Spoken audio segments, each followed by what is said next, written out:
78वें स्वतंत्रता दिवस के अवसर पर सागवाड़ा खेल मैदान महिपाल ग्राउंड में डूंगरपुर बांसवाड़ा सांसद श्री राजकुमार जी रोत स्वतंत्रता दिवस के कार्यक्रम में उपस्थित हुए।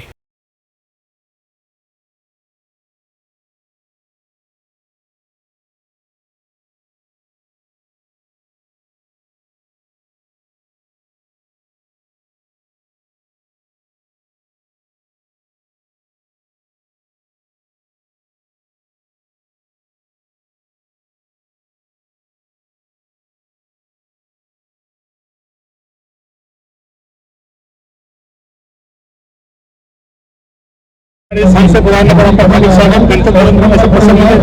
स्वतंत्रता दिवस की हार्दिक शुभकामनाएं। धन्यवाद। आपके चैनल के माध्यम से संसदीय क्षेत्र बांसवाड़ा के समस्त साथियों को, साथ ही पूरे देश के हमारे सारे लोगों को मेरी ओर से स्वतंत्रता दिवस की खूब खूब हार्दिक शुभकामनाएं। और मैं कामना करता हूं कि हम सब मिलके जो स्वतंत्रता दिलाने में जो लोग शहीद हुए थे, जिन महापुरुषों का, फ्रीडम फाइटरों का योगदान रहा था, उनकी जीवनियां पढ़े और उनको देख के, उनके संघर्ष को देख के हम प्रेरित होकर वर्तमान जो हमारे देश की स्थिति है उसको मजबूत बनाए, ताकि आने वाली पीढ़ी को हम शानदार देश सौंप सके। सर, ये क्षेत्र पिछड़ा क्षेत्र के सामने जाना है था पूरे भारतवर्ष में, बिल्कुल ये पिछड़ा है और उसके लिए आप क्या जतन करेंगे?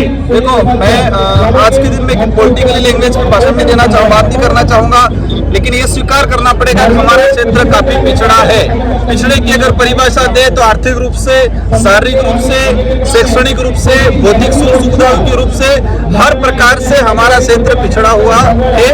आज 78वां गणतंत्र दिवस मना रहे हैं, लेकिन दुख है हमें कि आजादी के इतने समय बाद भी हमारे क्षेत्र के लोगों को आम मूलभूत सुविधा नहीं मिल पाई। मूलभूत सुविधा तो ठीक है, लेकिन एक व्यवस्थित एजुकेशन भी नहीं दे पा रहे हैं।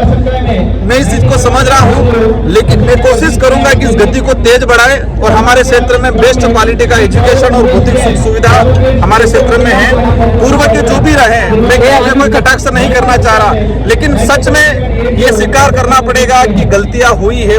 हमारे लोकतांत्रिक व्यवस्था से जो जनप्रतिनिधि चुन के गए, उनके द्वारा कुछ कमियां रही है। हर 5 वर्ष में सांसद आते हैं जाते हैं, लेकिन कोई का अपना जो कार्य कहते हैं वो कर नहीं पाते हैं। उस बारे में आपकी क्या राय है? बिल्कुल, देखो, हो सकता है कोई घोषणा करे, कुछ चीजें नहीं हो पाए। मैंने आज तक किसी कार्यक्रम में कहीं कोई घोषणा नहीं की है, लेकिन मैं एक विजन लेके चलता हूँ। सबसे पहले मानसिक विकास हो। जिस समाज या जिस क्षेत्र की जनता का मानसिक डेवलप होगा, तो वो अपने आप अपने चीजों को, अपने अधिकारों को जानेगा और प्राप्त करने के लिए संघर्ष करेगा।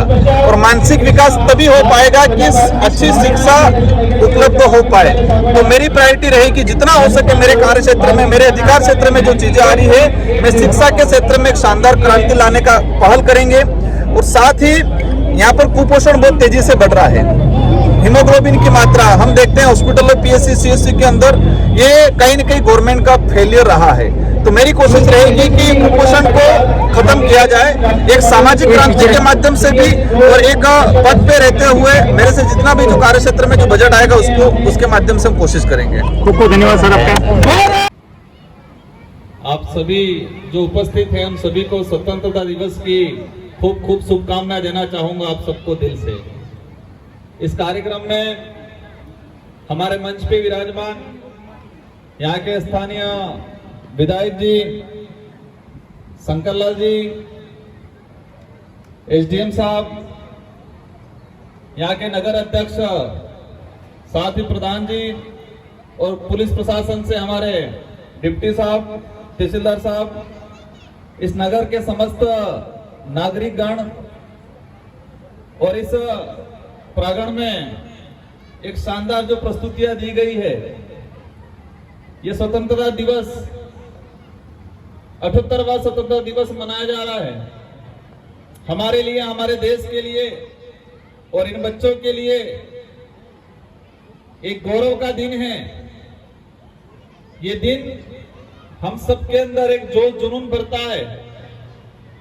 और सागवाड़ा के अंदर ये जो कार्यक्रम आयोजित किया गया, पूरी आयोजन कमेटी को और साथ ही SDM साहब को, CPO साहब को धन्यवाद देना चाहूंगा कि आपने शानदार पहल करके ये नयापन लाए, उसके लिए मैं आपको तहे दिल से धन्यवाद देना चाहूंगा।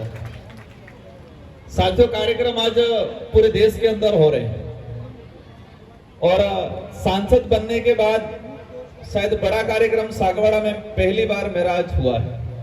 मैं आज उपस्थित हुआ। कई कार्यक्रम के निमंत्रण आए थे। मुझे 5 साल मिले हैं इस लोकतांत्रिक व्यवस्था के तहत। मैंने विचार किया मैं हर एक साल एक विधानसभा में जाऊंगा और पहले साल ही मैंने सागवाड़ा को चॉइस किया कि इस बार सागवाड़ा में जाएंगे और मैं इन 5 सालों के अंदर स्वतंत्रता दिवस, गणतंत्र दिवस इन 5 विधानसभा में घूम कर निकालूंगा और कोशिश करूंगा अंतिम एक आधा अवसर यहां दोबारा दूंगा। साथियों, आज ये स्वतंत्रता दिवस, ये स्वतंत्रता जो हमें मिली, अगर इस देश के अंदर लड़ने वाले नहीं होते, बलिदान देने वाले नहीं होते, अंग्रेजी हुकूमत से लड़ने के लिए साहस वाले लोग नहीं होते, तो शायद यह दिन आज हम नहीं देख पाते। स्वतंत्रता की लड़ाई की अगर बात करें, एक लंबा दौर चला। हम अखंड भारत की बात करते हैं। आज हमारा भारत देश अनेक आक्रमणकारियों से गुजरा है। अंग्रेजों से पहले मुगल आए, इस देश के अंदर कई आक्रमणकारी आए। मुगलों का राज रहा, राजा रजवाड़ों का राज रहा, अंग्रेजों का राज रहा और एक दिन लोकतंत्र स्थापित हुआ और हमारा देश 15 अगस्त 1947 को आजाद हुआ।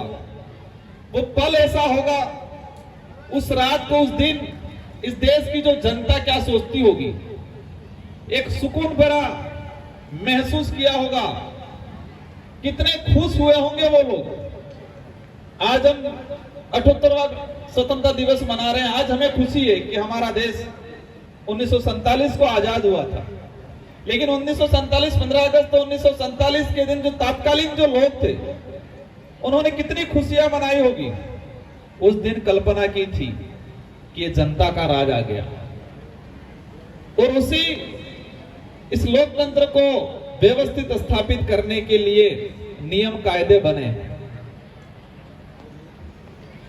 26 जनवरी 1950 को हमारा संविधान पूर्ण रूप से लागू किया गया इस देश के अंदर और यह संविधान हमारे देश का एक शानदार विधान है और कहते हैं विश्व में सबसे बड़ा संविधान हमारा है और यह सच्चाई है।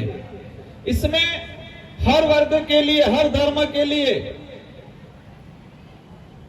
हर जाति के लिए प्रावधान कर रखा है ताकि हमारा देश ग्रोथ हो। हम कहते हैं हमारा देश महान देश है और है भी सही।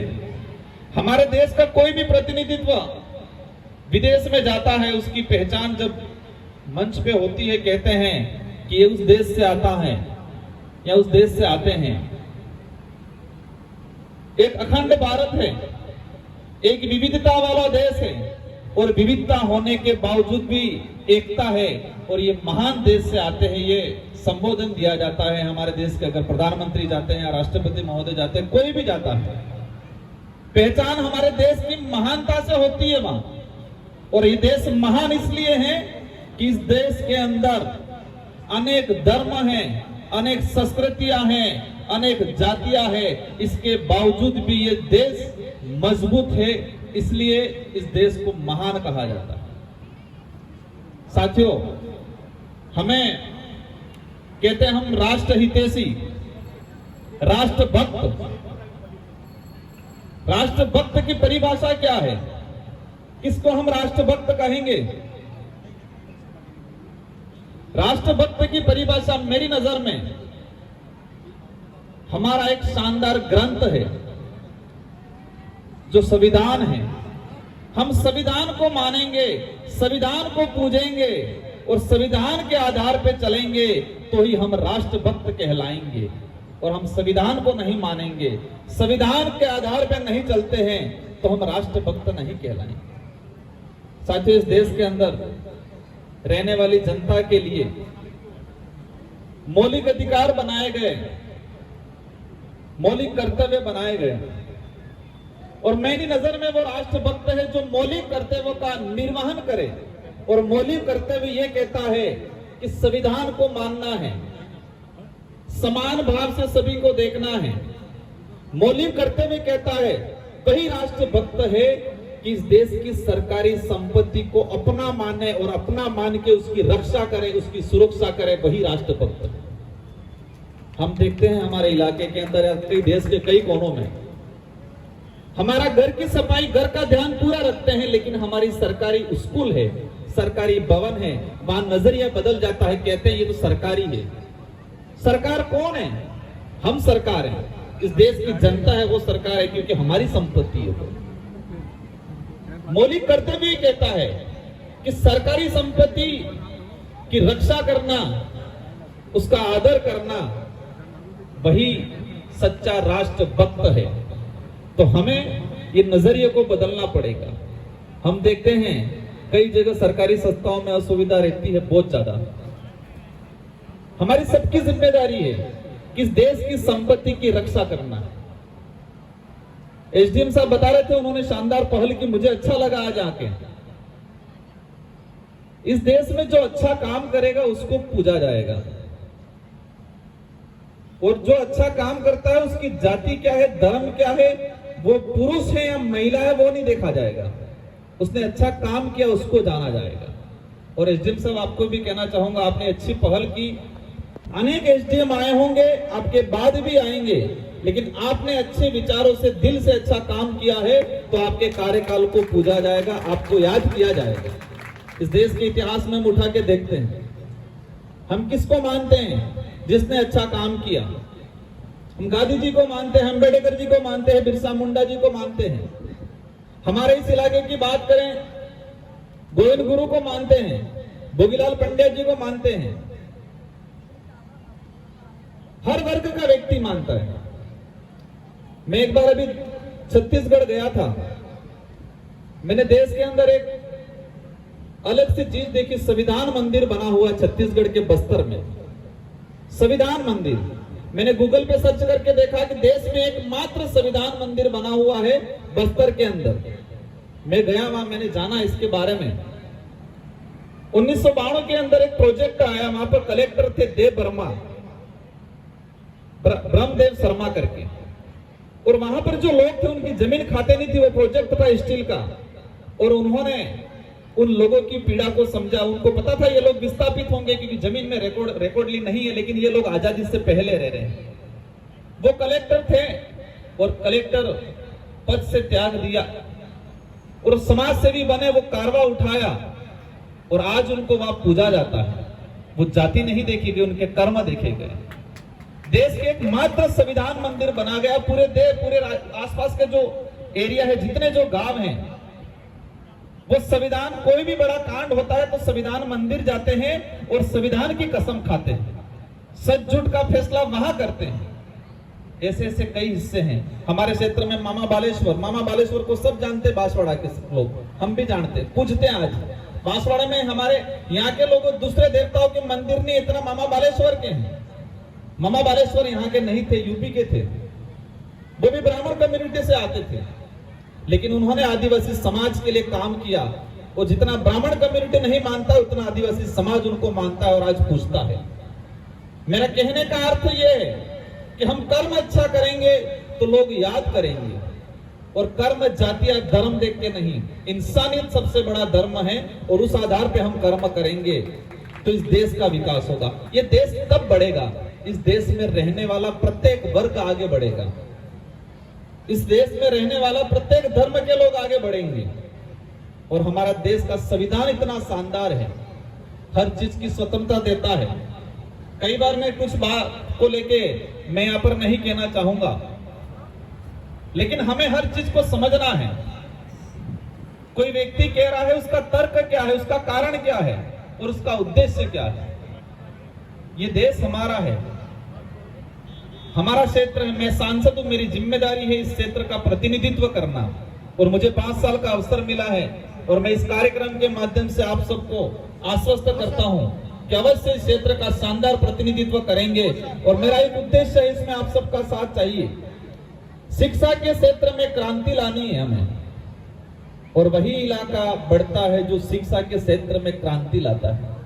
हमारे इलाके में एजुकेशन के मामले में हम डिग्रियां जरूर प्राप्त कर रहे हैं, लेकिन क्वालिटी वाला एजुकेशन प्राप्त नहीं हो पा रहा है, और ये हमारी सबकी जिम्मेदारी है। मैं पहल करूंगा, आप सबका इसमें साथ सहयोग चाहिए। हमारे एमएलए साहब हैं यहाँ, प्रधान जी हैं, हम सब मिलके, हमारी राजनीतिक लैंग्वेज अलग हो सकती है, लेकिन क्षेत्र का डेवलप, क्षेत्र का भविष्य की लैंग्वेज, क्षेत्र के भविष्य की भावना हमारे सबकी एक होनी चाहिए। क्योंकि लोकतांत्रिक व्यवस्था में पार्टियां बनेगी, सबके अपने अपने विचार होंगे, लेकिन क्षेत्र का विकास की बात होगी, भविष्य की बात होगी, हमें सबको मिलके, और मुझे पूरा भरोसा है कि हम सब मिलके इस क्षेत्र के डेवलप को लेके, एजुकेशन को लेके, यहाँ का जो कुपोषण बढ़ रहा है, यहाँ पर जो बच्चे शारीरिक रूप से कमजोर हो रहे हैं, इन सारी कमियों को दूर करने के लिए नहीं पहल लाएंगे। मैं समझ रहा हूं आज कार्यक्रम काफी लंबे चौड़े होंगे, कई बच्चे तैयार होंगे बैठे होंगे, विचार कर रहे होंगे हमारा नंबर कब आएगा। हमारी 3 बालिका खड़ी भी हो गई है, लेकिन मैं अंत में यही कहना चाहूंगा, ये देश को मजबूत करना है, और मजबूत तभी हो पाएगा कि हम सब मजबूत होंगे, सब क्षेत्र के लोग मजबूत होंगे, सभी जाति के लोग मजबूत होंगे, तो ही ये देश मजबूत होगा। और एक बात आप सब याद रखना, इस देश पे जब भी संकट आया है तो किसी लड़ते वक्त जाति धर्म नहीं देखा गया है। देश की धरती, इस माटी को महत्व दिया गया और सबने मिलकर लड़ाई लड़ी। आजादी की लड़ाई में हिंदू भी था, मुस्लिम भी था, ईसाई भी था, सिख भी था, सबने खून पसीना बहाया है इस देश को आजाद कराने में। आज हम देखते हैं महाराणा प्रताप, भारत देश के इतिहास में एक पढ़ा जाता है कि एकमात्र राजा ऐसे थे जिन्होंने मुगलों की अधीनता स्वीकार नहीं की, और उनका नाम आता है महाराणा प्रताप। और हमें गर्व होता है कि हमारे क्षेत्र से और हमारे इस इलाके के उस समय ये जो शासक हुआ करते थे, उस लड़ाई में कौन लड़ा? उस लड़ाई में सेनापति मुस्लिम भी था, आदिवासी भी था, सबने मिलकर लड़ाई लड़ी। और आज भी इस देश को बचाना है, इस देश को ग्रोथ करना है, मजबूत करना है, हम सबको मिलकर करना पड़ेगा। बाकी हम जातीय धर्म में बढ़ जाएंगे और धर्म के आधार पे सोचेंगे, धर्म के आधार पे काम करेंगे, सक्सेस नहीं जाएंगे। ये संविधान स्वतंत्रता देता है हर व्यक्ति को अपने हिसाब से अपने धर्म को मानना या नहीं मानना। हम सबका सम्मान करेंगे, क्योंकि सबका सम्मान करेंगे, सबको स्वीकार करेंगे, तो ही ये देश महान कहलाएगा। इसी भावना के साथ मेरी बात को मैंने यहाँ रखा। मुझे उम्मीद है आपने सुना होगा, उसको समझा होगा और इसको पॉजिटिव एनर्जी के साथ अमल में लाएंगे। इन्हीं शब्दों के साथ सारे बालक बालिकाओं से मेरा एक ही निवेदन है कि पढ़ाई करनी है, और पढ़ाई पास होने के लिए नहीं करनी है, पढ़ाई जानने के लिए करनी है, खोजना है। इस देश को, विदेश को, इस भौगोलिक स्ट्रक्चर को हमें जानना है, और जान के हमें मजबूत बनना है, और विश्व लेवल पे हमको राज करना है, ये आज तय करके जाना है।